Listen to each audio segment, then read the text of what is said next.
Oke, terima kasih ya. Sudah hadir. Rianti, Salsa, Sabella, Kirana, ini Kirana ya. Sofa, Radwa, ya kita tampilkan wajah dulu ya. Kita membuka kelas. Yuk dinyalakan camnya. Mungkin saya buka. Assalamualaikum warahmatullahi wabarakatuh. Terima kasih ya yang sudah menyempatkan hadir kalian. Hari ini kita mungkin tidak akan lama ya. Kita akan membahas sesuatu yang mungkin sudah familiar dengan kalian gitu. Jadi ini bahasan yang tidak se-complicated yang kemarin ya. Kemarin saya dibilang cempaka ibu, kita pusing banget pada waktu ngomongin filosofi, yang kayak gitu-gitu ya, sampai ngomongin Karl Marx, tapi nggak apa lah. Itu kan sesuatu yang memang baru dikenal. Nah, kalau hal-hal yang akan kita diskusikan sebenarnya sudah banyak kali kita tahu ya, sudah mungkin kalian juga sering bahas, tapi kita tinggal menajamkan perspektif. Saya harap kita bisa lebih tajam karena ini juga isu sosial budaya. Jadi hari ini kita akan bicara tentang pengaruh globalisasi pada arsitektur lokal. Ya, nanti juga akan ada tugas di akhirnya, tugas individu ya. Silahkan dikerjakan nanti. Semoga tidak memberatkan, tapi juga tentang ini kalian pada mudik ya? Pada mudik ya, Torik ngangguk, Patricia ngangguk, Mika ya. Jadi tentang hometown kalian ya nanti tugasnya. Jadi yang mudik silahkan membahas tentang hometown kalian di tempat mudik. Oke, sekarang mungkin sebelum mulai, saya akan buka absennya selama 2 menit. Ya, kalian semua ada akses internet kan? Jadi sekarang, tunggu, silahkan kalian siap-siap untuk mengisi presensi selama 2 menit ke depan. Oke, coba. Sudah saya buka. Bisa nggak diakses? Bisa ya? Bisa, Bu. Thank you, Torik.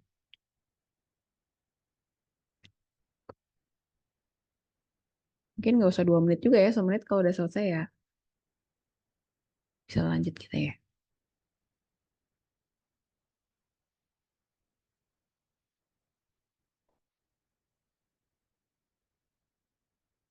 Sudah semuanya? Ada yang belum? Udah ya, nggak ada masalah ya. Ini yang baru datang nih, Aya. Ayo, absen dulu. Mumpung saya buka, setelahnya akan saya tutup. Yang terlambat berarti dianggap tidak hadir ya.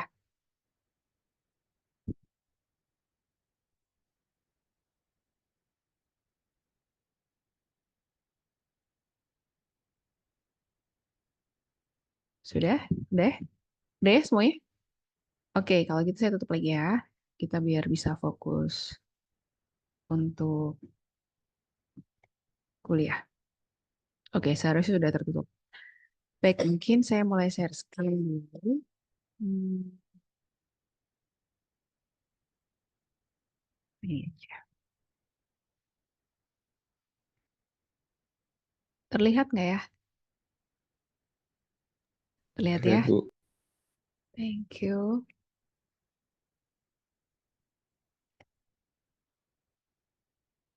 Oke. Oke, baik, telah jelas ya. Baik, ini eh topik kita pagi ini, sore ini adalah globalization and its impact on local architecture ya, seperti yang tadi saya sudah bilang. Sebenarnya, eh coba salah satu bantu saya. Apa sih arti globalisasi sebenarnya? Siapa? Langsung open mic aja.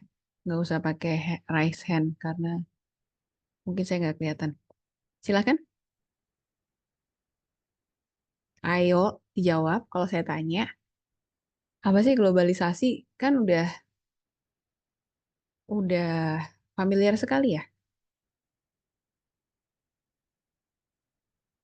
Yuk, siapa? Eh, saya izin jawab ya, Bu. Caca gimana?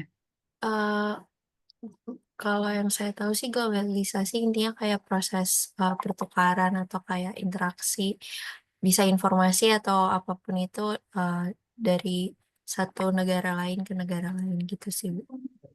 Oke.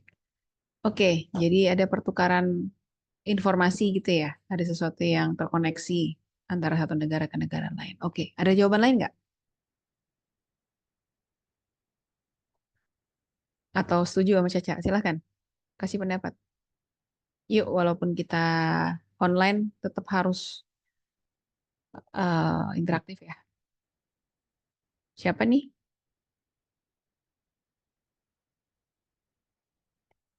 Yang tadi saya lihat di mobil, Rianti. Rianti, kamu jalan kemana, Rianti? Coba jawab saya dulu.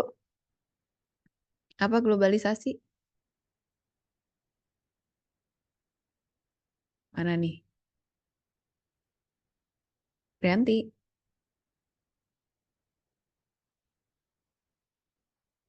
kok orangnya hilang? Aduh, ada ibu. Mm. Apa itu globalisasi? Kamu jalan perjalanan kemana? Maaf Bu, saya lagi disuruh orang tua nganter parcel, nganter Oh, hampers. ya ampun. Ya udah jawab dulu deh. Apa itu Globalisasi globalisasi? kayak proses di mana seiring waktu lebih banyak em, apa namanya, lebih banyak pengaruh terhadap dunia dan juga kayak, bentar ya Bu, apa nih? Pokoknya dia tuh Pokoknya apa? kayak proses di mana semua budaya yang ada di dunia tuh saling mengenal, terus habis itu makanya dari itu tuh terjadinya kayak banyak integrasi budaya maupun kayak interaksi baik individu ataupun kayak komunitas ataupun kelompok sih, Bu. Oke. Oke, thank you ya, Rianti.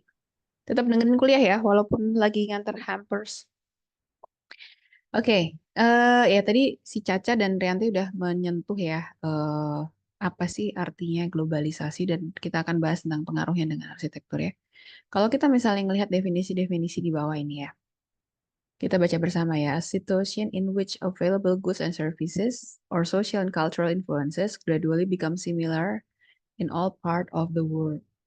Jadi ada development of closer economic, cultural, and political relation among all the country of the world as a result of travel and communication becoming easy. Jadi ada sesuatu yang semakin dekat karena adanya komunikasi yang lebih mudah yang akhirnya membuat semuanya tuh menjadi bertukar dan akhirnya terasimilasi dan menjadi eh, mirip malahan lama-lama ya. Tadi Caca juga sudah bilang nih di pengertian yang kedua ya, worldwide movement toward economic, financial, trade, and communication integration. Jadi ada integrasi yang atau keterhubungan. The opening of local and nationalistic perspective to a broader outlook of an interconnected and interdependent. Jadi setelah dia terintegrasi, dia terkoneksi, akhirnya dia saling bergantung gitu ya. Jadi ada tergantungan dan ini meliputi semua hal ekonomi, finansial termasuk arsitektur ya.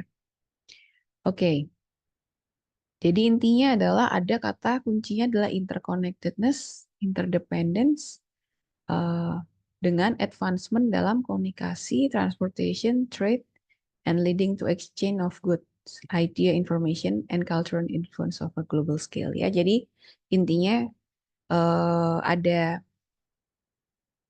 eh, apa ya pertukaran gitu ya. Nah, sekarang saya tanya sama kalian, menurut kalian globalisasi itu terjadinya mulai kapan sih? Sejak kapan mulai kita bisa bilang bahwa eh, adanya globalisasi di dunia ini? Coba mikir, kira-kira kapan mulai ditemukan internet, mulai ada pesawat terbang, mulai ada kapal, mulai kapan kira-kira? Eh, Bu, izin menjawab. Mm-mm. Gimana William? Menurut saya sih, eh, karena globalisasi bisa didefinisikan sebagai eh, ketergantungan yang bertambah antara eh, di dunia. Mungkin itu pada saat transportasi in general. Soalnya itu kan contohnya bisa eh, Silk Road ya, dan itu kan beberapa negara atau bagian orang dari dunia itu bermigrasi untuk mencari eh, untuk mungkin untuk melakukan kegiatan ekonomi dan Oke, itu udah mulai ada interconnectedness-nya itu pendapat saya. oke, oke. That's exactly betul ya, William ya. Jadi ternyata yang namanya globalisasi itu jauh sebelum apa yang kita alami sekarang gitu ya. Yang kita alami globalisasi dalam taraf misalnya internet, pertukaran IoT, Internet of Things gitu ya. Sebelumnya juga ada pertukaran bahan material dan lain-lain sehingga arsitektur kita mungkin dianggap similar gitu ya dengan. Tapi ternyata globalisasi ini sudah jauh sekali sebelum ini gitu. Sejak tadi mungkin William bilang Silk Road. Apa Silk Road? Jalur apa Silk Road Sutra ya, jalur sutra ketika itu ada pergerakan orang untuk mencari pasar baru gitu ya. Oke. Nah, jadi kata-kata globalisasi ini tidak serta-merta bisa kita tempelkan ke saat ini saja gitu. Jadi kita harus menempelkan sesuai dengan pengertiannya. Sebagaimana misalnya kata contemporary, arsitektur kontemporer. Apa sih artinya kontemporer tuh? Apa artinya kontemporer? Kalian sering dengar loh, apalagi yang udah TA-TA nih. Arsitektur kontemporer. Udah ada kuliahnya kan ya, bahkan arsitektur kontemporer. Apa sih artinya kontemporer?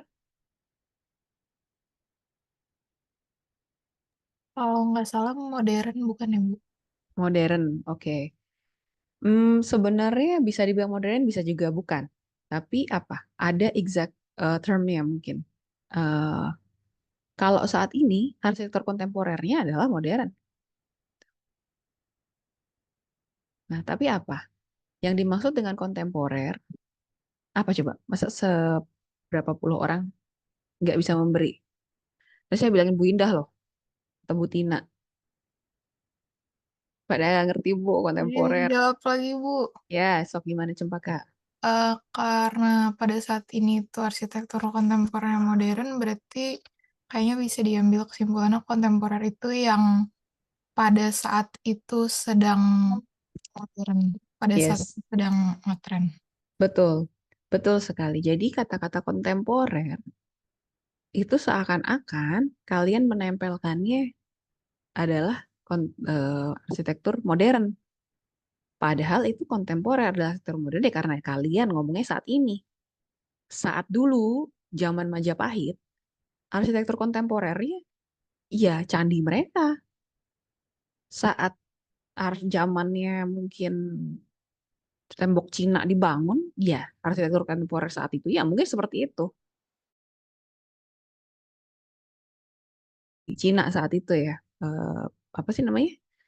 Forbidden Palace atau apalah istilahnya saya juga lupa. Nah, cuman jadi arti kata kontemporer itu dimaknai sesuatu yang memang saat itu in terjadi, tren terjadi, banyak terjadi dan menjadi bahasa umum dari masyarakat saat itu gitu ya. Jadi harus berhati-hati seperti tadi yang saya bilang globalisasi ini. Cara melihatnya bukan globalisasi berarti sekarang saja, enggak. Itu zaman Silk Road juga sudah ada gitu ya. Nah, jadi again saya ingatkan spesifisitas dalam kalian melihat pengertian ini artinya apa kalian harus benar-benar tahu ya. Jadi jangan nanti nggak ke TKTA, iya saya mau menerapkan arsitektur kontemporer. Yang ya kontemporer kapan, yang mana gitu ya. Karena akhirnya menjadi kontekstual semuanya. Nah, kalau globalisasi tadi saya sudah singgung ya, jadi banyak sekali aspek yang akhirnya tersentuh dari globalisasi ini, misalnya ekonomi ya karena ada international trade, investment gitu ya, apalagi sekarang sudah ada eh, apa sih namanya Bitcoin, kemudian apa, jadi itu juga mengubah financial marketnya ya. Kemudian cultural juga exchange, blending cultural elements ya, kalian sudah sering lihat tiba-tiba ada yang membuat rumah apa sih namanya kalau yang di Mexican style di Indonesia atau mungkin yang Yunani style di Jakarta gitu ya karena ada cultural exchange. Technological juga nanti mungkin kita bahas political tentunya ini juga sudah kalian bahas ya bahwa kemarin cara apa namanya eh, ibu kota itu juga sebenarnya ada efek dari globalisasi ya karena reference-reference yang diambil oleh kepala negara itu seperti Indonesia aja IKN. Dia mengambil sampelnya dari negara mana saja. Tahu nggak? Dia, oh kita melihat presiden IKN mana saja. Ada yang nggak kemarin nggak ada yang bahas IKN soalnya ya. Presidennya IKN itu dia melihat Canberra, dia melihat Putrajaya, dia melihat Brasilia. Em, tapi kenapa bisa ada referensi itu? Gitu ya karena sudah terjadi globalisasi gitu ya. Jadi political dalam arsitektur juga eh, terhubung dengan globalisasi. Juga environmental ya. Kayak ada isu climate change, sustainability dan lain-lain. Nah, kalau dalam arsitektur tentunya yang kita bisa lihat real adalah ya exchange ideas ya, material, style, construction. Coba kalau kalian telah sebenarnya globalisasi arsitektur ini sebelum kita lebih jauh ya, merupakan advantage atau disadvantage, sesuatu yang positif atau negatif kita maknainya. Pendapat pribadi nggak apa-apa. Menurut saya melihatnya seperti ini Bu, misalnya. Coba salah satu.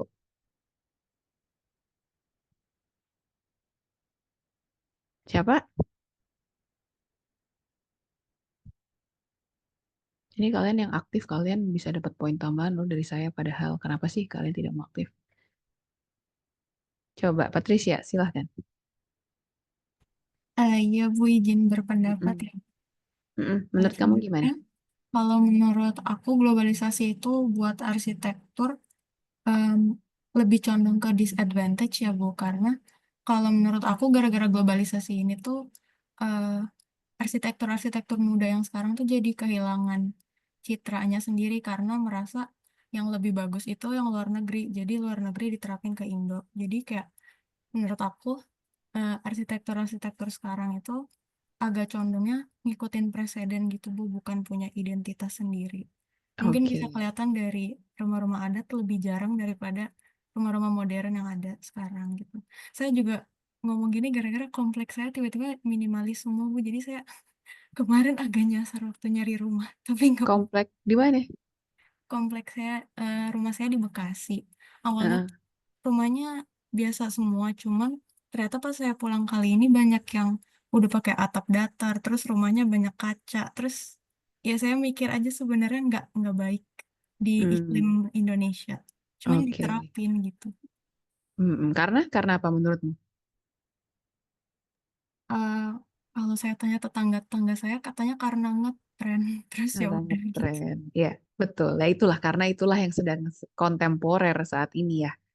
Akhirnya yang sedang tren ya, akhirnya arsitektur kontemporernya ya diikuti sebagai sebuah stream yang wajar dianggap bahwa inilah. Lagi pula kemarin ya kita sudah bahas ya bahwa arsitektur minimalis ini menjadi simbol, masih dianggap menjadi simbol eh, kemakmuran atau mungkin style bahwa dia sudah berada dalam middle class gitu ya. Jadi kalau orang sudah punya rumah kotak-kotak minimalis nggak ada atapnya tuh, wow, dia udah naik derajat lah, bukan lagi kelas menengah ke bawah, tapi sudah menengah. Gitu. Walaupun belum ke atas-atas banget ya, tapi at least dia sudah di tengah gitu. Oke, ada lagi pendapat thank you ya Patricia ya. Jadi Patricia melihat lebih banyak disadvantage-nya. Ada yang setuju atau tidak setuju? Pendapat pribadi? Ibu, Ya, saya mau ada yang ikut. salah. Oke, Torik, silahkan. Sebenarnya saya setuju dengan apa yang dibilang Patricia tadi. Cuman ada juga yang menurut saya kayak keuntungan dari globalisasi itu. Misalnya kayak em, di luar negeri ini ada penemuan teknologi baru gitu. Misalkan menurut saya teknologinya itu memang apa ya, kayak lebih efisien dan kuat itu. Kalau misalkan dilihat ternyata cocok nih di Indonesia itu kayak menurut saya bisa dipakai. Terus juga em, ada misalnya kayak pertukaran ide gitu. Kita di luar negeri ada bangunan apa, terus kita lihat ini analisis, oh ini desainnya bagus, terus kayak em, dalam secara struktur oke gitu. Kalau misalnya diterapin di Indonesia bisa apa enggak? Soalnya contoh dengan ide yang ada di luar gitu kayak kita bisa aplikasi untuk mengurangin apa, untuk menghemat apa gitu, Bu. Itu menurut saya. Oke, thank you. Jadi kita juga terpapar pada teknologi baru, material baru, teknik baru gitu ya, eh, yang mungkin bisa menjadi suatu keuntungan jika diterapkan di Indonesia saat ini ya, bisa membantu kondisi itu betul. Oke. Nah sekarang saya tanya lagi, kalau kalian sudah tahu ada advantage dan disadvantage-nya, bagaimana kalian menyikapi ini? Kalian akan ataukah misalnya, oke saya menyikapi ini ya karena saya pragmatis Bu, saya ngikutin klien aja maunya apa misalnya. Kalau dia emang maunya ke arah tadi ingin mempreserve tradisinya ya saya ikutin, atau enggak yang saya mau ikuti sekarang saya ikutin, atau bagaimana? Atau ada kecondongan sendiri karena pilihan pribadi misalnya. Saya fancy sama arsitek apa, jadi saya ngikutin. Saya tahu sih dia sebenarnya eh, tidak menghargai arsitektur tradisional, tapi nggak apa-apa gitu. Menurut kamu gimana? Jika kalian Saya mau sudah coba. menjadi arsitek, siapa yang ini ngomong? Angel, Oke, Angel. Silahkan, Angel. Menurut kamu, gimana kamu kalau menyikapinya? kalau menurut saya Bu, karena kan pada intinya sebagai arsitek tuh kita memecahkan masalah kan, problem solving. Mm-mm, Nah, jadi dengan yang faktor-faktor pengaruh globalisasi tadi, kayak misalnya teknik konstruksi, inovasi material, dan sebagainya, itu kan kita perlu studi lebih lanjut, apakah em, hal-hal tadi itu relate atau enggak sama permasalahan yang lagi kita hadapi. Nah, jadi yang terutama mungkin kita perlu lihat apakah inovasi itu atau em, teknik baru yang dibawa dari luar itu bisa menyelesaikan masalahnya atau justru menimbulkan masalah baru gitu, Bu. Karena kan kalau misalnya sekedar ngikutin klien, bisa jadi justru malah yang tadinya masalahnya bisa selesai, kita malah bikin masalah baru. Dan juga kan em, klien mungkin dalam hal arsitektur gitu dia pengetahuannya lebih terbatas dibandingkan kita yang studi di arsi gitu, Bu. mm-mm. Oke, baik. Berarti harus ada kajian lebih lanjut, which is itu adalah sesuatu yang paling wise ya, karena kita harus melihat dulu. Kalau tadi misalnya yang dibilang Torik itu, misalnya ada material baru, ada teknologi baru, nyambung ke apa yang dibilang Patricia, oh ternyata ini menghilangkan bentukan arsitektur lokal dan lain. Sebenarnya bukan hanya itu loh. Bukan hanya bentukannya yang hilang, yang menjadi masalah yang tadi dibilang Angela ya, tabrakannya bukan hanya dalam bentuk, style, form, geometrik, tetapi metodenya juga. Jadi, kalau saya cerita ya, kalian tahu nggak sih, ada kewajiban dari arsitek lokal untuk mendampingi arsitek luar jika dia berpraktek di suatu wilayah yang bukan tempat wilayah asli dia. Tahu? Nggak tahu ya. Jadi kalau misalnya nanti ada arsitek kamu, misalnya Torik, mau ngebangun di Papua, nggak bisa kamu pakai nama biro kamu sendiri. Kamu harus bergandengan dengan satu biro sana. Kenapa sih alasannya? Karena ini kejadian pada waktu saya mewawancara banyak arsitek gitu ya, dan juga para akademisi. Permasalahannya adalah kalau mereka itu misalnya banyak proyek pemerintah yang ada di daerah, misalnya yang saya wawancara itu saat itu di Kalimantan Selatan, di Banjarmasin sama Banjarbaru ya. Itu kan tendernya akhirnya yang menang tender itu kan dibuka untuk nasional ya umum ya. Yang menang tuh dari Jakarta.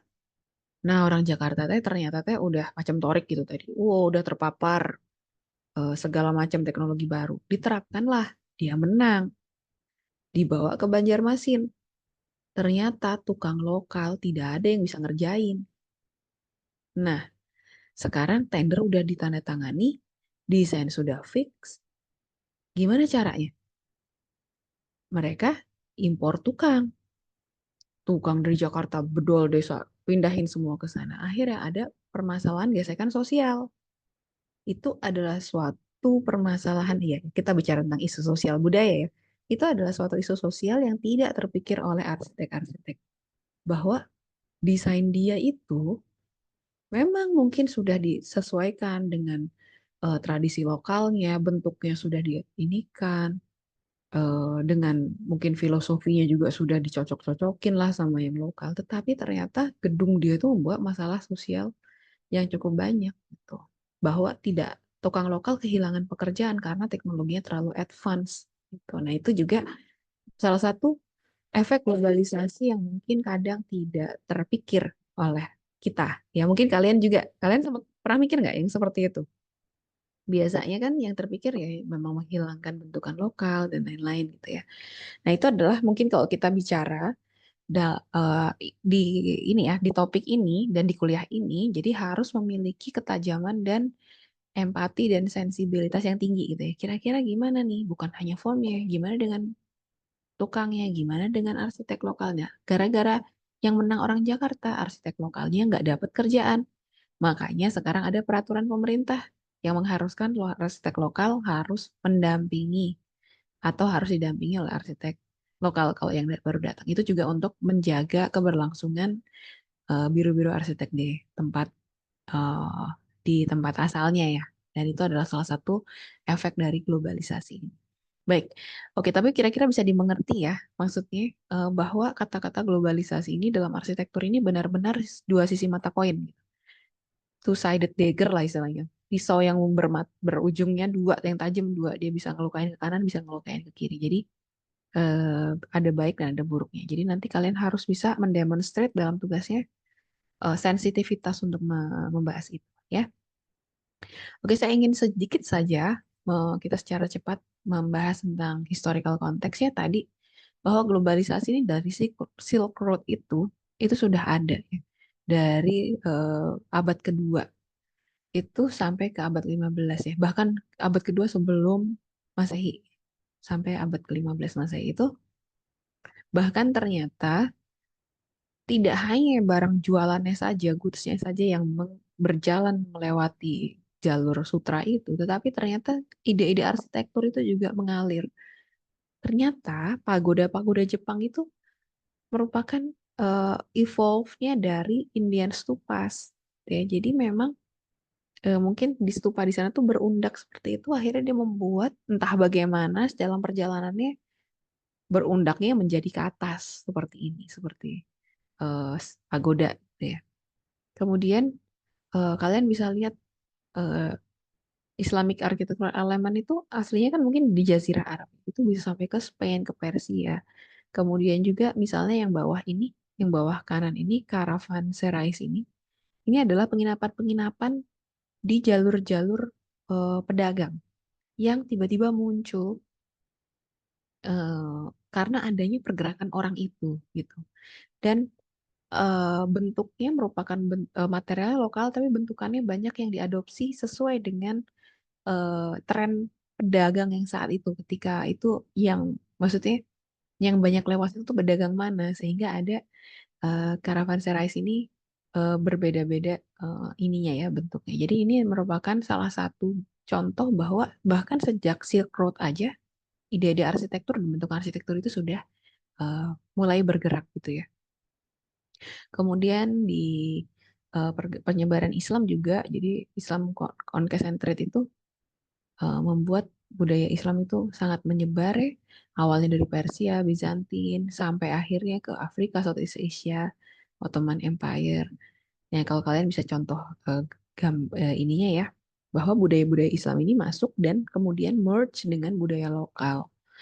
The Great Mosque of Cordoba yang kanan ya. Oh, ini kebalik ya teksnya, sorry. Jadi yang Cordoba itu yang kanan, yang Gingerbread Timbuktu Mosque itu yang dia pakai tanah liat karena dia di mana namanya di Afrika. Ada yang pernah ke Sultan Mosque nggak di Singapura? Itu juga ada budaya Islam yang sangat kental di situ. Di daerah apa namanya Arab Arab kampung Arabnya di Singapura ya. Kemudian kolonialisasi juga menyebarkan ide arsitektur seperti mungkin kita sudah sering bahas ya. Dan itu tidak terjadi hanya di Indonesia saja. Di India misalnya. India itu dijajah sama siapa? Negara mana? India dijajah sama negara mana yo? Inggris, Bu. Inggris, Bu. Ya, betul, betul. Jadi dari itu harus tahu ya info-info kayak gitu. Nah, kemudian Inggris itu akhirnya membawa gaya-gaya yang saat itu kontemporer di Inggris dibawa ke India dan akhirnya terjadi pencampuran gitu ya. Kalian bisa lihat Victoria Memorial di Kalkuta. Bentuknya benar-benar sangat seperti klasikal ya, neoklasik ya, dan Gothic Revival kalau di ini kan. Kemudian di Indonesia kalian tahu lah Villa Isola. Villa Isola di mana? UPI. UPI, betul. Lawang Sewu di Semarang. Udah pernah tahu ya? Nah, itu merupakan percampuran-pencampuran arsitektur kolonial dengan arsitektur Indonesia. Contohnya yang apa? Coba kalau kalian telah apa yang paling obvious dan visible dari bangunan tersebut yang menjadikan dia tuh Indonesia, yang membuat dia berbeda dari bangunan yang benar-benar kolonialnya. Apa saja fiturnya? Paham nggak maksud pertanyaan saya? Jadi ada fitur apa di bangunan itu yang membuat dia tuh, oh ini tuh Indis. Ini bukan kolonial, ini Indis arsitektur. Ayo, apa? Langit-langitnya tinggi sama bukaannya gede-gede, Bu. Oke, langitnya tinggi, bukannya gede-gede. Itu salah satu. Betul, karena kalau di bangunan kolonial, mereka malah menghindari bukaan. Kenapa? Karena dingin di sana. Karena dingin. Betul. Nah, itu akhirnya ada penyesuaian. Nah, penyesuaian apa lagi? Thank you, Mika. Ada lagi nggak?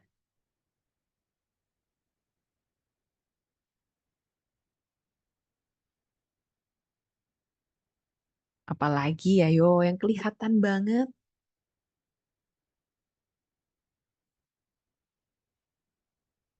Apa? Tristan? Apa Tristan? Tahu nggak? Nggak tahu. Via? Nggak tahu. Itu loh yang di atas kepala. Itu yang masif sekali. Topinya, ada topinya, ada atapnya. Ya, kalau kalian lihat gedung sate, Domnya, kenapa? ada domnya, Bu, yang di Ada domnya. yang di Bukan, kalau atas itu. kalau di Indonesia yang paling banyak itu dia sudah dipadu dengan atap miring. Kamu lihat gedung sate tuh loh. Karena tiap hari lewat gedung sate itu jadinya malah nggak ini ya. Gitulah hal-hal yang taken for granted. Jadi karena saking seringnya kita nggak perhatiin gitu. Jadi itu tuh bangunannya kolonial banget, tapi dikasih atap miring. Terus kayak Lawang Sewu kan juga. Jadi itu merupakan karakter-karakter tropis yang disuntikkan ke bangunan kolonial. Sehingga ada merge antara yang datang dengan yang lokal gitu ya. Oke, kita lanjut ya. Ini Queen's Building di Hong Kong. The Bund itu eh, di Shanghai itu juga merupakan kota lama, kota tua ya mereka ya. Jadi kita bisa tahu bahwa ternyata colonial influence ini eh, tidak hanya terjadi di Indonesia gitu ya, banyak kan di Asia karena kita adalah daerah jajahan dan kita bisa lihat di Queen's Building atau apa ini mirip-mirip ya, bangunannya itu sama gitu, yang mereka bawa ke Asia.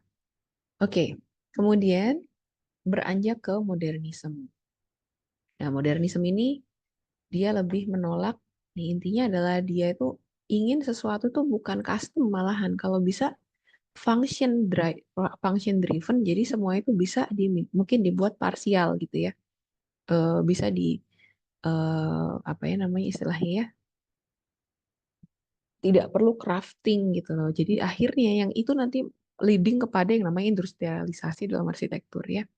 Nah, ini influence dari industrialisasi, technological advances. Dia championing simplicity, function, mass production. Nah, ini adalah semua eh, efek dari industri modernism dan international style. Ini merupakan efek dari revolusi industri yang ada di Inggris. Jadi revolusinya di sana, efeknya teh kemana-mana gitu ya, karena adanya globalisasi. Kemudian postmodern regulation. Nah, postmodernism ini merupakan sesuatu yang modern, tapi dia menolak hal-hal yang terlalu steril.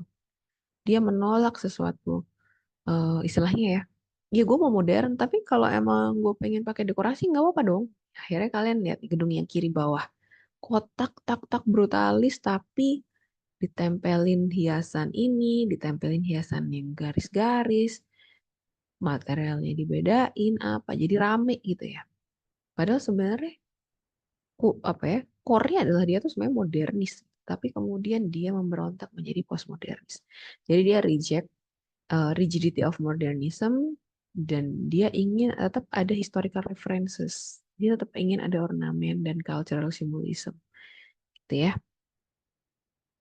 Nah, ini yang beken sampai saat ini sebenarnya adalah ini regionalism, critical regionalism. Sudah pernah belum mendengar kata critical regionalism? Belum. Oke. Ini sebenarnya sangat beken ya. Jadi kalian sebenarnya juga harus tahu ini merupakan movement dari tahun 80 sampai sekarang. Kalau kalian, coba kalian tebak-tebak, regionalisme itu apa sih? Terus kalau ditambahin kata critical, kira-kira apa? Critical regionalism.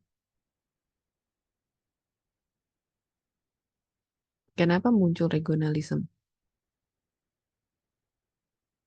pada saat habis modernis? Terus baru Mungkin modern. menyesuaikan sama konteks tapak site-nya, Bu, atau Mm-mm. daerahnya. Jadi dia ingin mendebang atau menolak apa? Menyanggah apa? Kirana. Kenapa sampai ada regionalisme? Berarti kan kalau ada regionalisme berarti yang sebelumnya tidak regional. Ya nggak? Apa yang tidak regional tadi? Ya ini loh, modernisme ini akhirnya membuat semuanya jadi sama. Kalau kamu misalnya lihat yang kiri bawah itu, United Habitation, mirip nggak sih sama bangunan SBM? Kotak, jendelanya di kotak-kotakin masuk-masuk. Ya kan? Karena itu adalah style yang sama di international style. Jadi SBM itu adalah international style. Gitu. Jadi eh nah, karena kesamaan kayak gini semua itu akhirnya ada orang yang ingin kita tuh harus kembali ke regionalisme yang tadi kata Kirana, menganchorkan ke site, tapi bukan hanya site tapi konteks secara keseluruhan ya. Jadi kembali ke regional masing-masing. Nah, kenapa dikasih critical? Karena dia tidak ingin kemudian regionalisme ini diartikan secara harfiah, yang tadi siapa yang jawab ya? Patricia ya, atau yang eh dia cuma lokal aja. Oke, saya ingin membuat yang kemarin kita diskus tentang arsitektur Nusantara ya. Oh, kalau saya mau regionalisme berarti saya arsitektur Nusantara. Saya kembali pakai atap joglo apa seperti itu. Nah, jadi eh, mungkin nanti bisa kalian baca ya. Frampton ini punya satu paper tip ya, nggak ini kok, cuma 4-5 halaman. Judulnya coba kalian catat, 10 Point of Regionalism. Jadi dia mengkritisi apa yang terjadi, dia melihat dalam berbagai sisi dan kemudian membuat pinpoint poin-poin jika kita ingin kritis dalam regionalisme itu apa saja sih yang harus dilihat gitu ya. Nah, mungkin ini juga bisa kalian cari dan kalian jadi bahan untuk bagaimana mendiskusikan nanti tugas nanti itu gitu ya. Intinya adalah harus kritis dalam memaknai. Misalnya kalau saya bilang bambu itu material lokal atau bukan. Kalau orang tidak kritis, dia akan champion yang bambu itu material lokal, gini, gini, gini, gini. Tapi kalau kritis gimana ngelihatnya? Gimana cara yang lihat material, apakah dia lokal atau enggak, jika kalian menggunakan kacamata yang lebih kritis? Di Tiongkok banyak bambu. Mm-mm. Terus emang sering dipakai dalam arsitekturnya juga. Terus juga eh, sering dikasih ke panda. Mm-mm. Jadi Oke. menurut saya mungkin kayak lebih ke apa ya, ada pengiriman atau apa gitu dari Tiongkok ke Indonesia. Oke, nah sekarang kalau saya bilang tadi pertanyaan saya adalah apakah bambu material lokal? Kan berarti material lokal, yes, dari, kamu bilang Tiongkok. Kalau di Indonesia, kalau dia masih harus ngirim, berarti lokal nggak bambu itu? Hmm, Hmm? Lokal nggak? eh, Gimana? Apa sih enggak. arti material lokal? Coba teman-teman yang lain gimana? Kalau sampai saya bilang, oke, bambu adalah material lokal di Indonesia, jadi saya akan memakai bambu. Terus tiba-tiba ternyata Torik masih harus ngimpor dari Cina. Jadi sebenarnya itu lokal bukan? Hmm? Gimana? Dijawab dong. Cuma geleng-geleng. Ya bukan. Jadi makanya kalian itu jangan pernah terdoktrinasi. Bambu itu material lokal. Apa iya? Pokoknya kan kata-katanya harus suspicious dan kritis gitu ya. Apa iya? Nah sekarang kamu tuh mau desain di mana dulu? Kalau kamu ngedesainnya misalnya di Bandung, oke mungkin Bandung banyak itu. Lah sekarang kalau misalnya di Toba nyari bambu, mungkin di sana susah. Harus import dulu, harus beli dulu. Ya buat apa? Dulu saya udah pernah cerita belum ya? Pak almarhum Eko Prawoto, kenal ya? Dia merupakan muridnya Romomangun. Ini kemarin Cempaka juga bilang, Bu, saya tuh baru tahu Romomangun. Oh my God, saya bilang ke Kak Rebek aja sampai, hah, serius? Karena itu tuh seperti Le Corbusier-nya Indonesia gitu ya, sangat legend gitu. Kok kalian malah nggak tahu. Nah, jadi Romomangun ini pada waktu gempa Bantul tahun 2006 atau apa. Itu benar-benar luluh lantak, rumah satu desa tuh luluh lantak. Apa yang dia lakukan? Dia datang ke situ dengan rumah yang rata. Kebetulan kepala tukang mandornya itu dari Bantul. Dia datang, yang pertama dilihat adalah di sini ada pohon apa? Ternyata di situ ada pohon kelapa kalau nggak salah, ya, kayu kelapa. Di sini banyak pohon kelapa. Oke, ya udah kita bikin aja dari kayu kelapa. Dia minta orang-orang memotong pohon-pohon kelapa itu membuat kuda-kuda dan kolom-kolom. Langsung setelahnya dia mendesain sesederhana mungkin bagaimana suatu sistem sambungan kolom, balok dan juga itu tadi si kuda-kudanya bisa berdiri dalam waktu secepat-cepatnya. Kalau nggak salah dalam 1-2 minggu semua rumah sudah terbangun kembali. Tetapi itulah yang namanya esensi lokal. Lokal tuh ya berarti ada di situ, gitu ya. Bahkan kalau orang landscape lokal tuh maksimal 5 kilo. Jadi kalau kamu dari ITB, kamu belinya di Antapani masih boleh, masih lokal lah. Tapi kalau kamu udah belinya di Jawa Tengah gitu ya itu sudah tidak lokal gitu. Jadi hati-hati dengan kata-kata lokal ini ya, material lokal, apa lokal gitu ya. Oke, nah jadi Kenneth Frampton ini kembali ya, dia ingin adanya lokal dan global influence ini bisa merge gitu. Kemudian ada climate consciousness terhadap apapun yang kalian desain, cultural heritage, pokoknya dia tuh ingin kita tuh harus kembali ke konteks gitu kan. Nah kalau dicontohkan sebenarnya walaupun yang ini yang bawah ya kan dalam hotel ini agak ekstrim ya bahwa dia ingin kembali menghutankan, dia ingin mimicking hutan yang ada di belakangnya gitu. Jadi dia melihat konteks hutan ini sangat kuat gitu, sehingga dia tidak ingin eh, membuat sesuatu yang merusak hutan. Akhirnya dia malah menghutankan hotelnya sendiri. Menarik ya. Walaupun saya nggak ngerti itu nanti bagaimana ya apanya mungkin nyamuknya atau apa ya. Cuman ya secara konsep dia benar-benar kuat gitu. Kemudian Roko Housing ini yang bangun adalah Tadao Ando ya. Dia juga konteks bukitnya kuat gitu. Dan konteks Jepangnya kuat. Jadi dia membuat suatu berundak seperti ini dengan layout-layout yang sangat Jepang banget dan juga brutalis yang memang saat itu kontemporer Jepang. Jadi itu yang dibilang bahwa konteks lokalnya, which is site-nya itu kuat sekali yang kemudian diinjek dengan mungkin material yang lebih universal, kayak konkret dan lain-lain. Oke, ini dan akhirnya postmodernisme ini berkembang terus dan akhirnya membuat tren-tren seperti tren sustainability, tren hybrid arsitektur gitu ya, yang akhirnya mungkin sekarang kalian pada ikutin ya, biofilik gitu. Hal-hal yang seperti itu atau enggak misalnya tren apalagi healing environment gitu ya. Itu kan sebenarnya tren-tren yang saat ini memang kontemporer sehingga kalian mengambil sampai TA tuh kayaknya udah mengharamkan, udah jangan biofilik lagi lah, udahlah jangan sustainable lagi, tadai gitu kan. Karena memang ya diwajarkan, wah itu tren. Oke. Oke, bisa dimengerti ya sampai sini ya. Kita akan cepat sedikit untuk ini. Jadi ada impact-nya.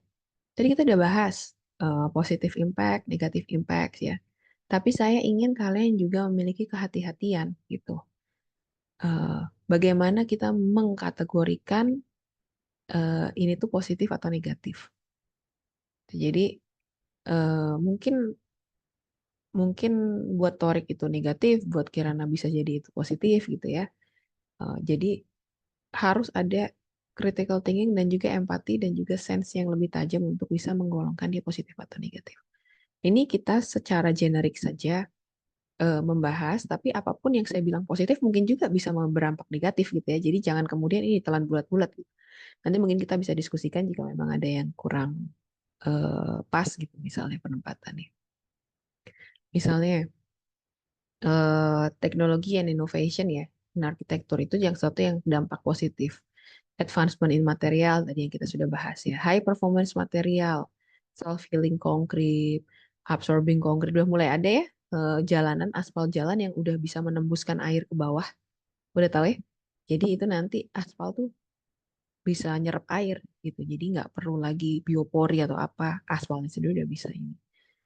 Sustainable materials, prefabrication dan modular construction. Tentunya ini semua ya bisa dilihat secara negatif tadi ya, misalnya high performance material. Oh, ternyata secara negatif ya, tukang lokal nggak bisa pasang, ya kan? Atau nggak tersedia gitu.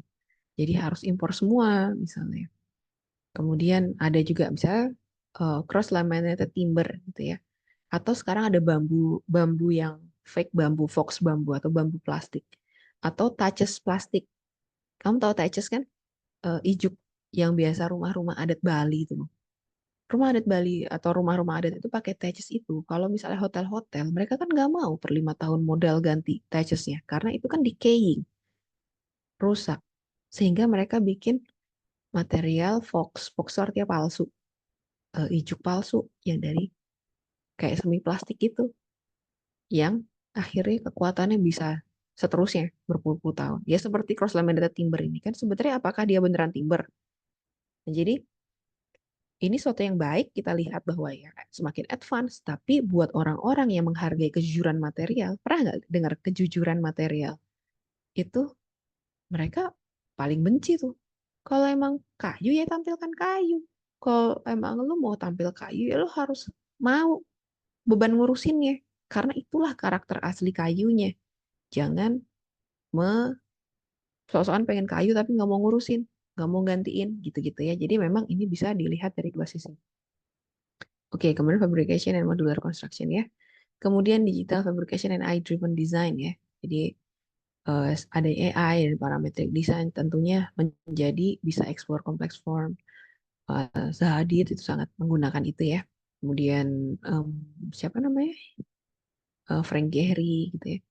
Kemudian robotic in construction sudah pernah lihat ya, mungkin sudah kemarin Pak Rahmat, Pak Mamet yang paling ahli nih tentang robotic arm seperti ini.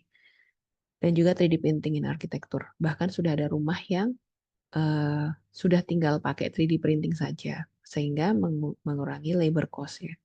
Cuman kalau kayak gini dilihat ya, wah ini bisa mengurangi lapangan kerja ya. Orang jadi makin banyak pengangguran karena semuanya di take over oleh mesin gitu ya. Oke, kemudian BIM. Mungkin kalian juga sudah pakai ya BIM software yang sekarang sudah juga bisa real time collaboration ya. kayak misalnya Canva itu kan bisa digunakan bersama-sama, itu improving project efficiency dan mengurangi error ya. Kemudian digital twin yang bisa terus memonitor. Jadi ini adalah dampak-dampak positif. Kemudian untuk culture ya kita tahu influence internal architect. Jadi karena globalization ini kita tuh jadi tahu siapa saja. Kalau nggak ada globalization mungkin kita nggak tahu. Ketika saya bilang Norman Foster, siapa Norman Foster? Nggak tahu. Tapi kalian sekarang jadi tahu tentang uh, Tadao Ando. Tiba-tiba kalian sangat familiar dengan arsitekturnya Tadao Ando yang Jepang banget. Kalian sangat familiar dengan Zarit yang parametrik banget. Itu adalah efek dari globalisasi.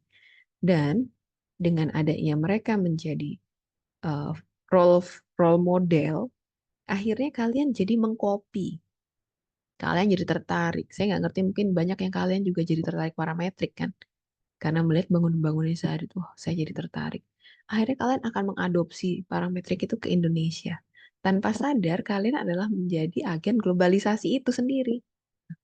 Kalian menjadi extensionnya atau mirrornya dari arsitek-arsitek yang kalian championing gitu, yang kalian fansin. Nah, akhirnya mulailah dari situlah kemudian makin banyak dan makin banyak hybrid arsitektur. Misalnya, kalau yang sudah kita bisa lihat, ya, ini Burj Khalifa, dia memblend Islamic architectural motif dengan modern skyscraper engineering. Marina Bay Sands combining Feng Shui dengan high-tech principle ya, dia buat kapal kayak seperti perahu di atas gitu ya. Tapi prinsipnya sebenarnya dia membuat gate. Gate itu adalah jalan masuk key atau apa aliran energi dari uh, gunung ke laut gitu ya. Nah, itu adalah kombinasi-kombinasi dan mungkin kalian akan terus meneruskan tren hybridisasi arsitektur ini karena globalisasi akan semakin luas gitu ya. Kemudian economic growth and urban development, kita bisa lihat megacities dan urban transformation di mana-mana, termasuk di Indonesia. Sekarang juga sudah ada Surabaya juga semakin mega gitu ya. Mana Medan juga semakin besar, Makassar semakin besar. Nah, ini merupakan efek juga karena adanya perkembangan ekonomi dan investment yang masuk.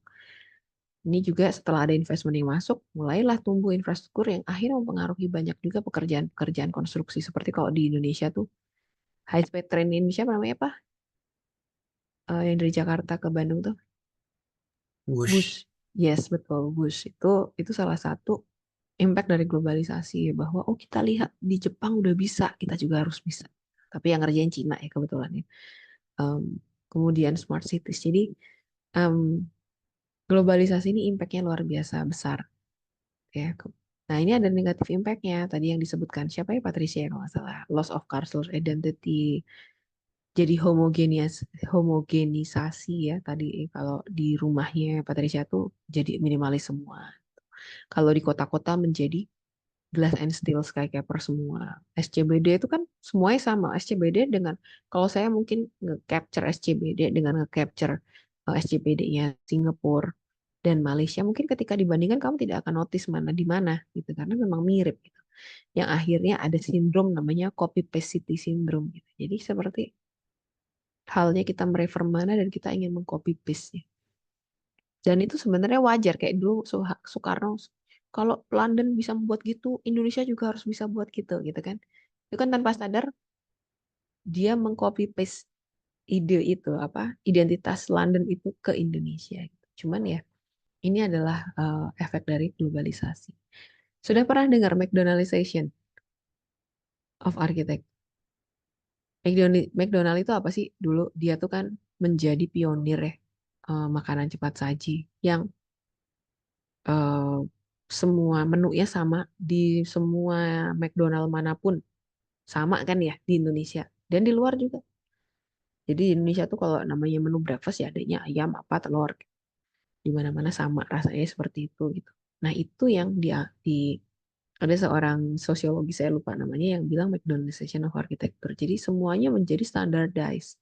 Semuanya standar, semuanya harus sama, harus benar. Yang benar tuh ini, yang standar tuh ini gitu ya. Kemudian mass produce mall. chain hotel ya. Kalau kita lihat chain hotel Hilton di mana-mana, Aston di mana-mana, bahkan yang kecil-kecil kayak Fave, kayak apa lagi sih?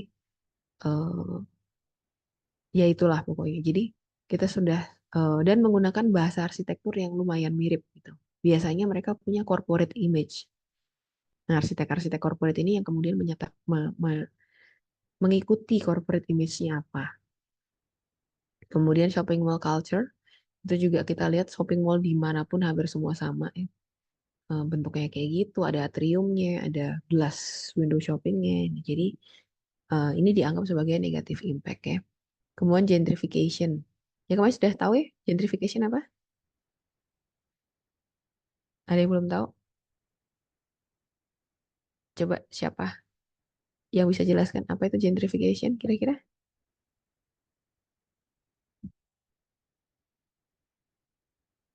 Apa ya?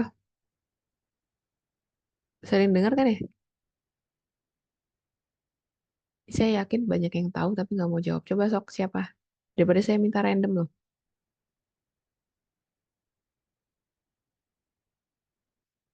Siapa? Halo, halo kakak-kakak, ibu bapak.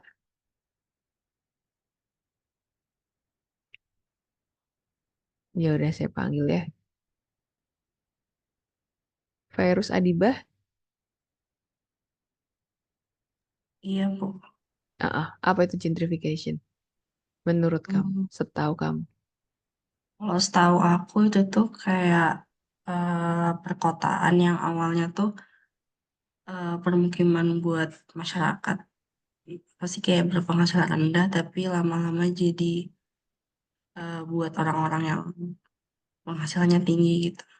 Hmm, Oke, bentuknya karena gimana prosesnya biasanya? Kok tiba-tiba bisa seperti itu? Mungkin yang kaya-kaya tuh beli beli tanah atau kayak beli lahan di pemukiman yang orang yang penghasilannya rendah. Oke, ya biasanya seperti itu atau enggak mungkin ada investor gede, misalnya atau pemerintah sendiri kadang membuat spektakel atau membuat kayak misalnya tuh di Gede Bage misalnya. Dulu mungkin harganya murah tanahnya, karena sering banjir, sering macet. Tiba-tiba ada Aljabar atau tiba-tiba ada pintu tol. Wah, itu harganya bisa naik gitu ya. Jadi gentrifikasi ini kadang ada yang intentional, ada yang unintentional. Yang intentional memang kadang pengembang itu bikin kadang apanya dulu gitu ya. Sebelum perumahannya dia bikin mallnya dulu atau apanya dulu. Kemudian baru dia setelah tanah yang naik baru dia bangun perumahan di situ. Itu intensional. Kalau yang unintentional ya mungkin seperti pintu tol, tiba-tiba hanya 5 menit dari pintu tol tiba-tiba bikin apartemen mahal nggak keruan kan? Padahal dulu sebenarnya jauh banget gitu dari pusat kota. Nah itu artinya gentrifikasi. Jadi betul kenaikan nilai lahan yang dulunya terjangkau oleh masyarakat menengah ke bawah menjadi tidak terjangkau ya. Yang akhirnya membuat displacement. Apa itu displacement? Adanya penggusuran atau perpindahan orang. Jadi karena di situ mereka udah nggak bisa lagi. Ya mereka udah punya tanah betul, tapi ternyata di situ rumahnya jadi mahal-mahal. Di situ ruko-rukonya jadi mahal-mahal, kafenya mahal-mahal, sekolahnya pun mahal-mahal. Akhirnya dia nggak bisa nyekolah anak situ, ya udahlah jual aja saya pindah yang mungkin sesuai dengan kemampuannya gitu ya. Akhirnya tanpa sadar di daerah itu menjadi suatu yang uh, pulau untuk orang-orang yang kaya gitu ya. Kemudian tourism driven ya, urban displacement itu juga kadang seperti itu. Bahkan di beberapa tempat ada yang tradisional neighborhood itu atau kampung-kampung kota tiba-tiba turning jadi Airbnb hubs gitu ya. Jadi kehilangan jiwa-jiwa ketradisional atau kekampungannya mereka. Kemudian ada permasalahan juga dari globalization ini adalah environmental concern ya.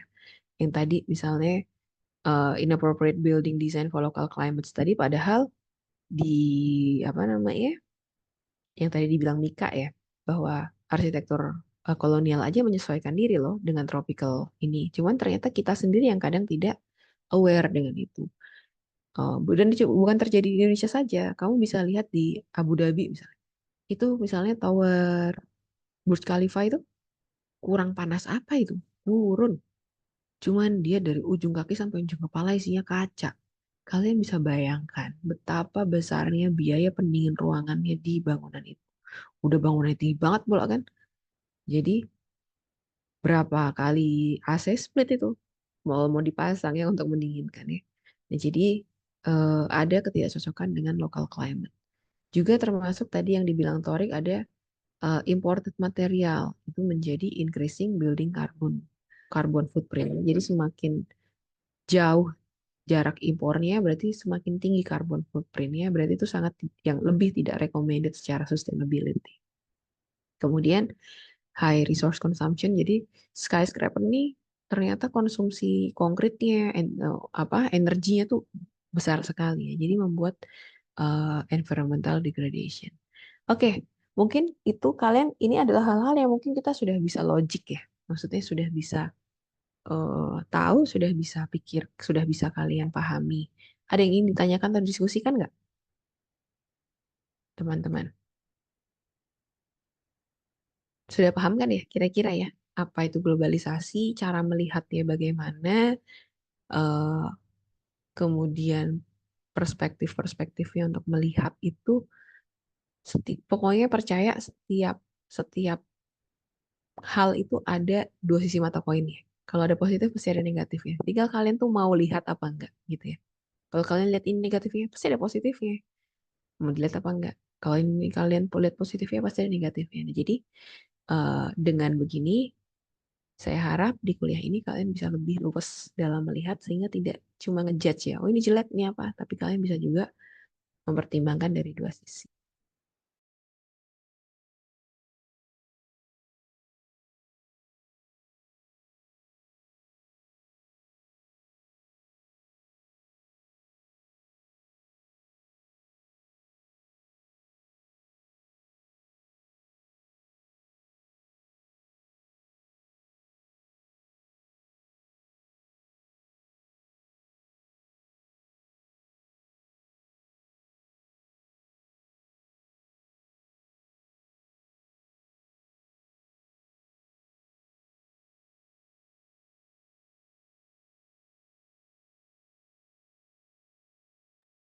Ini Bu Roro kelempar ya dari Zoom ya? Iya, Kak.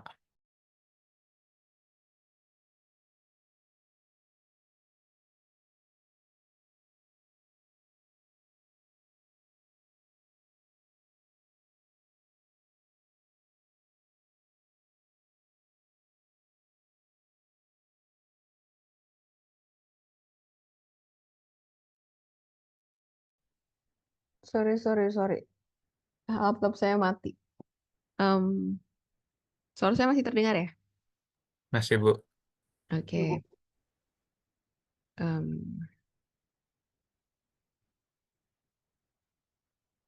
ini masih recording kan ya? Masih recording nggak di kalian? Masih Masih, Bu. recording sih, Bu. Masih ya, aman ya. Oke. Oke. Mungkin sekarang lanjut ke assignment kalau nggak ada pertanyaan. Jadi tugas kalian di liburan ini ya, kita punya 2 minggu kan ya, kira-kira. Jadi kita akan bicara the impact of globalization on local architecture. Jadi coba critically examine ya. Jadi coba kalian lihat, kalian kaji bagaimana globalization itu has affected local architecture in your own hometown. Kita bisa fokus dalam 1 dekade terakhir aja supaya tidak terlalu jauh ya. Jadi tidak perlu membandingkan dengan zaman tradisional, zaman Majapahit, zaman apa. Cuman kita lihat dalam span 10 tahun terakhir aja, apa sih yang berubah. Kemudian kalian bisa compare tangible and intangible-nya. Tangible itu yang bisa terlihat, tahu kan ya apa arti tangible? Oh ya, jadi apa yang teraga, terlihat, bisa disentuh, bisa dipegang, bisa dihancurkan, bisa dibuat. Jadi lebih ke physical form dari built environment itu sendiri. Dan kalian bisa juga compare intangible-nya, culture-nya. Dulunya orang karena ada bangunan itu dulu orang suka ngumpul. Di situ ada exchange cerita, exchange ini ada jadi apa namanya latihan anak nari misalnya. Tapi bangunannya kemudian dihancurkan diganti mall. Ternyata ada cultural fabric yang terobek di situ. Nggak ada lagi kumpulnya, nggak ada lagi anak-anak latihan. Nah, itu bisa jadi kalian sampaikan juga ya. Itu adalah sesuatu yang intangible. Dan saya ingin kalian bisa mengakses kedua sisi mata koin itu. Apa sih positifnya? Apa sih negatifnya menurut kalian? Di list sebanyak mungkin dan dijelaskan tentunya. Dan silahkan kalau nanti kamu ingin stand dalam satu sisinya. Oke, saya bisa menyebutkan ini positifnya ini. Ini negatifnya ini. Tapi secara opini saya pribadi, saya cenderung bahwa ini memberi negatif karena apa? Jadi kalian tekankan efek yang lebih berat ya, bahwa ini negatif gitu ya. Jadi eh, bisa kalian kemudian ambil sikap gitu. Dan itu menurut saya perlu pelan-pelan kalian juga harus bisa mengambil sikap gitu bahwa akhirnya keberpihakan itu yang menjadikan kalian itu eh, spesial gitu ya. Maksudnya kalian tuh berpihak ke kalau emang kalian misalnya berpihak kepada pemilik modal ya udah jadilah arsitek yang memang benar-benar berpihak kepada pemilik modal gitu ya. Serving the client benar-benar. Ternyata kalau enggak kalian saya benar-benar mau serving the marginals. Itu adalah keberpihakan saya. Ya udah jangan tanggung-tanggung juga. Nah, jadi mulai coba digali saya ini sebenarnya ke arah mana sih kecenderungan saya, gitu ya. Kemudian ini mungkin sedikit stepnya bahwa you can choose your own hometown. Ya kalau kamu punya 2 hometown ya pilih aja salah satu, ya. Kemudian kalian compare the tangible and intangible shift of architectural expression. Kalian sudah tahu apa itu intangible dan apa itu tangible. Kemudian identify positive impact dan form your own stance ya. Jadi tadi berpihakan kamu gimana. Nah, dalam hal ini kalian bisa membahasnya terserah. Saya tidak mengatur kalian karena mungkin di setiap kota akan memiliki keunikan masing-masing. Bisa jadi kalian bisa membahas dari satu arsitekturnya saja, misalnya. Dari arsitektur satu yang dibahas misalnya keraton misalnya. Tapi saya membahas keraton Solo, kebetulan saya dari Solo ya. 10 tahun yang lalu tuh kayak gini. Nah, terus kalian tuh bisa melihat supporting sistemnya dari keraton itu misalnya. Ada alun-alunnya, ada apanya, yang itu bagaimana berubahnya. Atau kalian ingin melihat kota secara keseluruhan. Misalnya kalau saya melihat di Solo misalnya. Oh, dulu ada kepemimpinan Pak Jokowi, ada kemudian jalur hijau. Jalur hijau yang sekarang ada di samping jalan apa sih ini Dokter Haji saya jadi lupa jalan apa sebelah ini. Nah itu ternyata eh, perubahan itu karena referensi yang baik dari seorang pemimpin gitu akhirnya bisa membuat kota itu memiliki jalur hijau yang dulu tidak ada misalnya. Oh tapi kemudian di sisi lain itu adalah positifnya ternyata saking banyaknya turis yang kemudian datang membuat akhirnya tourism driven yang membuat pasar antik itu akhirnya perlahan mulai hilang karena mungkin hanya dibuat sebagai suatu sarana turis yang ya kalian silahkan berargumen gitu ya. Jadi boleh uh, spesifik satu yang dibahas alun-alun saja atau apa saja, kemudian apa yang mengitarinya atau kalian ingin membedah skala kota, boleh. Paham ya kira-kira ya? Formatnya A4 portrait. No page limit. Jadi terserah kalian boleh. Ini harus written ya, maksudnya dalam bentuk tertulis itu, Kak. Pokoknya saya harus bisa mengerti apa yang kalian ceritakan. Boleh kalian membuat narasi cerita, tapi kalau bisa disertai dengan gambar-gambar visual. Atau kalian ingin membuat flowchart, ada foto ini, kemudian menjadi ini, gara-garanya apa, membuat suatu skema-skema. Atau membuat grafik lain, sketsa atau apa, terserah. Kalau misalnya kalian ingin membuat cerita, sampai misalnya 3-4 lembar, silahkan, terserah. Pokoknya tuangkan di situ, ceritakan apa yang kalian rasakan, perubahan yang kalian alami selama 10 tahun terakhir itu. Nah, tapi kalau bisa, walaupun no page limit, kalau bisa concise. Dalam artian concise ini dalam argumen ya. Jangan sampai argumen yang sama diulang-ulang-ulang terus yang akhirnya ya, ini udah kalian sebutkan tadi gitu. Kalau argumennya memang berbeda nggak apa-apa. Silahkan. Saya punya ada 5 halaman argumen berbeda semua, silahkan. Boleh. Tapi kalau enggak ya terserah. Kalian silahkan di ini ya, di arrange sendiri. Yang penting kalau bisa concise, visual, and creative on conveying your analysis. Deadline-nya Thursday 10 April, which is 2 minggu dari sekarang ya, harusnya ya. Before class. Jadi saya akan minta kalian mensubmit via Teams dan Edunex. Jadi minta tolong Kak Rebecca ya untuk bikinkan ininya untuk pengumpulan deh. Ada pertanyaan kah? Sudah selesai kuliah kita.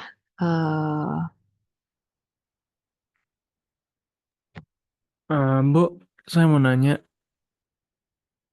Ya, gimana? materi kuliah-kuliah sebelumnya sama rekamannya itu udah ada di Edunex belum ya? Soalnya terakhir saya cek itu masih ditutup. Oh iya? Oh, Kak Rebecca ada di sini ya? Ya ada Bu. Oh Mm-mm. ada beberapa yang masih ditutup ya. Sama kayaknya ada beberapa juga yang belum di-share ke saya Bu KTP-nya. Oke. Saya tuh udah ini kok, udah upload semua di YouTube. Jadi sebenarnya, tapi emang saya nggak share ke kalian ya. Coba nanti saya taruh di Edunex deh ininya. Tolong ya Kak Rebecca ya, ditempelkan ya untuk Oke Bu. bahan-bahan sebelumnya. Thank you William untuk remindernya. Ada lagi kah? Oh iya Bu, Tentang saya sekali mau konfirmasi. Berarti kan pengumpulannya lewat Edunex dan MS Teams ya. Jadi yang dikumpulin di Edunex itu link ke MS Teams ya kan? boleh seperti itu juga boleh. Pokoknya saya Oke, bisa nanti baca aja kan, karena sebenarnya Edunex ini kan untuk apa ya, kewajiban dari ITB kan untuk bahwa saya tuh dalam suatu kuliah itu juga memberi tugas loh. Kalau nggak ke record gitu kadang apa bukti yang kamu ngasih tugas, penilaian kamu gimana, itu nanti semua dipertanyakan ketika saya harus membuat pertanggungjawaban portfolio gitu. Jadi itu kenapa sebenarnya kalau kalian agak bertanya-tanya kenapa kok harus di Teams, kenapa kok harus Edunex? Karena kewajiban kami itu sebenarnya terlihat di Edunex. Edunex-nya ada nggak assignment-nya, ada nggak UTS-nya, ada nggak UAS-nya. Tapi suka kalau Edunex error itu tugas mahasiswa tuh hilang total loh. Pernah suatu saat tuh hilang gitu. Wah, ini gimana gitu. Untungnya di backup di Teams gitu. Jadi itulah kenapa ya minta pengertiannya bahwa ini adalah kelemahan sistem kita ya masih seperti itu. Jadi gitu Kak Rebecca ya. Jadi dikumpulkan di Teams, kemudian linknya ditaruh di Edunex gitu. Oke. Oke. Ada pertanyaan lagi kah? Udah paham ya? Kalau emang nggak mudik ya udah cerita tentang Bandung aja nggak apa-apa. Atau nggak spesifik Bandung misalnya ada yang stay di Bandung nggak? Ada yang nggak mudik nggak nih di sini? Saya Bu, Mika, oke. Saya Mika juga, Bu. tinggalnya Angel juga di daerah mana? Mika daerah mana? saya Arca Manik Bu. Arca Manik. Angel? Saya di Mekarwangi, Bu. Muhammad Mekar. Toha. Nah mungkin kalau kalian memang di Bandung dan eh, tidak ingin membahas satu kota, bisa daerah kamu aja. Misalnya sekitaran Ujung Berung, Arca Manik, Antapani misalnya. Mika, apa sih yang berubah? Oke Bu. Nah, ya ada yang flyover apa-apa, kemudian eh apakah coba dibuat argumen apakah iya semakin banyaknya mobil dan flyover itu juga termasuk pengaruh dari globalisasi. Kalau iya argumennya gimana nyambunginnya gitu ya. Angel juga misalnya kalau mau membahas Mekarwangi ya silahkan difokus ke situ, kemudian permasalahan apa yang timbul, positifnya apa, negatifnya apa. Oke? Oke, ada lagi kah? Cempaka silahkan. Ibu mau tanya, kalau nggak mudik tapi stay-nya bukan di Bandung, apakah berarti daerah sekitar yang lagi ditempati aja atau gimana ya, Bu? Iya, betul, Oh, betul. oke. Kamu di mana? Bekasi kamu teh? Aku di Jakarta. Jakarta mana? di Cempaka Putih. Oh iya, Cempaka. Iya, kayak nama kamu ya, Cempaka. Cempaka rumahnya di Cempaka Putih. Oke, ya udah kamu bisa boleh kamu boleh jika misalnya nggak ada yang menarik di Cempaka Putih misalnya untuk dibahas. Ya udah kamu geser kemana yang bisa kamu amati yang mungkin sekitar misalnya Gading gitu misalnya atau Senen ya ke bawah dikit ke atas dikit nggak apa-apa. Atau ya secara kalau kamu ingin membahas Jakarta secara keseluruhan misalnya dalam 10 tahun terakhir di bawah Pak Jokowi gimana perubahannya sebelum dia ada dan sudah dia turun misalnya kan apa yang terini misalnya. Nah, nanti tolong kalian sudah dibekali dengan ilmu-ilmu tentang melihat filosofi, tentang melihat isu politik, bawa lagi ya. Karena kota kayak misalnya Mika di Antapani misalnya. eh, Dia mungkin sangat berperan juga peran ketika Emil jadi wali kota, jadi gubernur gitu ya. Sekarang siapa yang jadi wali kota, jadi gubernur itu mungkin juga berperan. Sehingga adanya misalnya flyover Antapani itu kan merupakan decision yang dibuat oleh seorang pemimpin daerah, ya kan? Jadi seperti kalau misalnya Cempaka mau bahas Gading gitu, yang sekarang udah tol masuk jalur tol dan sekarang udah eh, apa sih elevated ini ya sudah sangat berbeda. Saya pada waktu pertama kali ke Gading lagi tuh sampai udah jadi kayak gini Boulevard Barat. Dulu masih landed dan masih serasa luas, sekarang sempit sekali karena adanya tiang-tiang pancang gitu ya. Nah itu kan sebuah keputusan yang memang diambil oleh seseorang in power gitu ya. Jadi jangan kalian lihat bahwa ya ini hanya plain pembahasan tentang globalisasi. Enggak, saya ingin kalian mengkonekkan juga dengan kemampuan-kemampuan berpikir kalian. Misalnya secara filosofi mungkin ada kaitannya dengan filosofi gitu ya. Wah ini tidak adanya keberpihakan pada masyarakat marginal, berarti ini antisosialis misalnya. Ini adalah pemerintahan yang lebih kapitalis misalnya. Karena hanya mementingkan sekelompok pengusaha atau apa. Gitu-gitu boleh kalian beropini. Jadi jangan takut beropini, tidak ada yang salah dan benar. Dan lagi pula ini aman karena merupakan eh, fokusnya akademik ya, bukan sesuatu yang akan dipublish juga. Cuman biasakan beropini, biasakan berani untuk mengkritisi, biasakan tajam untuk menganalisis. Gitu mungkin lama juga ya saya bilang pengen sebentar. 4:30 udah. Oke, ada pertanyaan lagi? Tidak? Enggak ada ya. Nanti akan di-share sama Kak Rebecca untuk ininya. Jika tidak, mungkin ketemu lagi insya Allah 2 minggu dari sekarang ya. Di kelas seperti biasa. Oh, Patricia, silahkan. Ibu, maaf, Bu mau tanya buat tugas PPT yang minggu lalu tempat kumpulnya kemana ya Bu? Karena seingat saya belum ada tempat kumpul. Oh, belum ada juga. Kak Rebecca, tolong bisa dibuatkan juga nggak? Yang kelompok kemarin teh, presentasi. Mm-mm. Jadi kalian yang kemarin punya akan mengumpulkan 2 ya? 2 file ya? Karena kan yang panjang dan yang pendek. Kecuali kalau satu ya nggak apa-apa, satu tapi yang lain di hide gitu kan. Misalnya dari 60 slide yang kalian on kan cuma 8 slide gitu. Sisanya hide. Yang penting saya bisa baca ketika saya membuka file itu. Gitu ya. Oke, thank you Patricia sudah diingatkan. Ada lagi kah? Nggak ada ya? Kalau gitu terima kasih teman-teman sudah hadir. Selamat berlebaran. Sebentar lagi selamat liburan. Dan mohon maaf lahir batin ya. Maaf kalau saya emang sukanya ngomel-ngomel.